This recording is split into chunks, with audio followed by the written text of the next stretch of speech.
A scientist built a perfect world. Unlimited food, unlimited water, no predators, no disease, no cold. A flawless paradise where its inhabitants could want for nothing. 5 years later, every single inhabitant was dead. Not from hunger, not from war, from something far stranger and far more disturbing.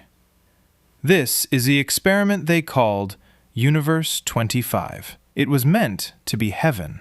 It became a nightmare that still terrifies the people who study it, because the question it asks is about us. In 1968, a scientist set out to answer one question. What happens to a society when every need is met forever? To find out, he built a utopia for mice. A metal pen, 9 feet on each side, food and water that never ran out, cozy nesting boxes, perfect temperature, and not a single predator, parasite, or enemy anywhere. For a mouse, it was heaven.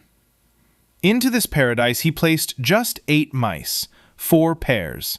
Then he sat back to watch what a life with zero struggle would do to them. At first, paradise worked exactly as you'd hope. With no danger and endless food, the mice did the one thing mice do best. They multiplied. The population doubled roughly every 55 days. 8 mice became 16, then 32, then hundreds. The empty paradise filled with life. It looked like the experiment was a total success. For a while, Universe 25 really was a mouse heaven. A thriving city with everything anyone could need. But hidden inside all that success, a crack was already forming, and it had nothing to do with food. Here's what was really going wrong. In a normal mouse world, every mouse has a job, a territory to hold, a rank to earn, a place in the society. But in a sealed paradise that never stops filling up, the jobs run out. The old established mice held every territory, every position. And a flood of young mice grew up with nowhere to fit, no space to claim, no rank to win, no role to play. They were surplus, crowded bodies with no purpose in a world that had everything except a place for them. And this is the terrifying twist. The paradise didn't fail because it ran out of resources. It failed because it ran out of roles.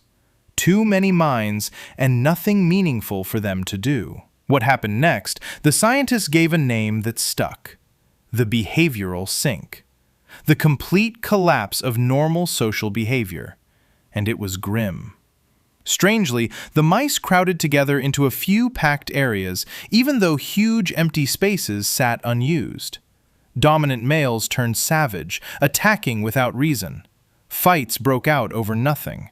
Mothers stopped caring for their pups, abandoning them, or worse. Some mice turned on each other entirely. The society rotted from the inside, while the food hoppers stayed completely full the whole time. And out of this collapse came the eeriest thing of all: a whole class of mice that simply opted out.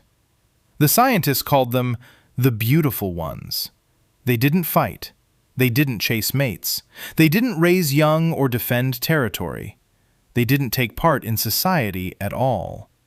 They only ate, slept, and groomed themselves over and over. Their fur was perfect.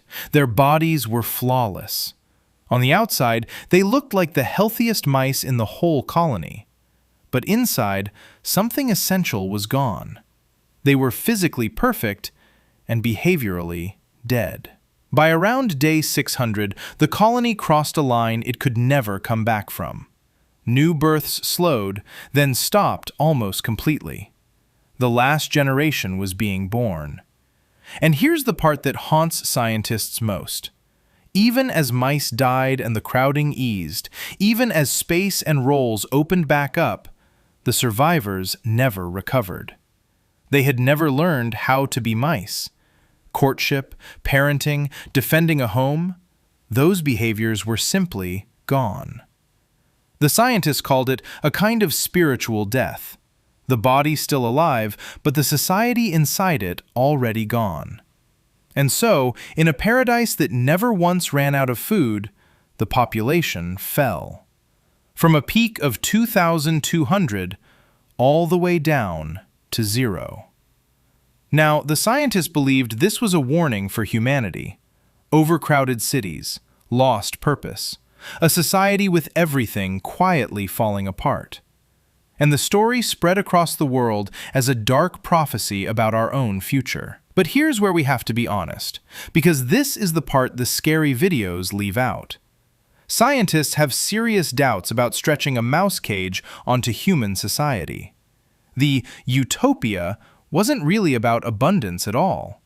It was a sealed box with no escape, where a few aggressive males seized the best spots and everyone else got crushed. Humans aren't mice. We build, adapt, move, and reinvent our roles in ways a cage could never allow. The mice are real. The doom prophecy about you is interpretation, not proven fact. Because even if we're not doomed mice in a cage, Universe 25 still leaves one question that refuses to go away. What happens to a mind, mouse or human, when every need is met, every struggle removed, and there is nothing left to strive for? When comfort is total and purpose is gone. The scariest thing in that cage was never starvation. It was the discovery that a creature can have absolutely everything it wants and still, quietly, fall apart. Universe 25 didn't run out of food. It ran out of reasons.